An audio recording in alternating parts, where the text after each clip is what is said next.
موضوع ارتفاع الطحين هو يعني سببه مثلا قبل كان الطحين الطن مالته مثلا كان تشيس تقريبا 25,000، هسه وصل حاليا الى 40,000. ما نعرف شنو الاسباب، والتزامن مع صعود الدولار. يعني الطحين قام يتحمل كلفه، كاحكي لك انا كافران، كلفه شو اسمه تصدير وكلفه ارتفاع دولار. يعني من تركيا هو زايد، وهنا خاصة ارتفاع الدولار. هسه حاليا الوضعية يعني مال الصمونة تختلف. يعني قبل كان نبيع 10 و8 بلف، هسه على هاي الوضعية يعني 6 وما تجيب.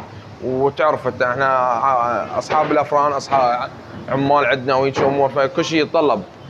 بس هاي الوضعية هسه يعني اي شيء مربح ماكو. وزاد هسه مو بس الطحين الصفر، هسه الطحين مال الاسمر مالتنا هذا الخاص مال الفلاحين دي يستوردوه، دي ياخذوه شو اسمه وزارة الصناعة والحبوب.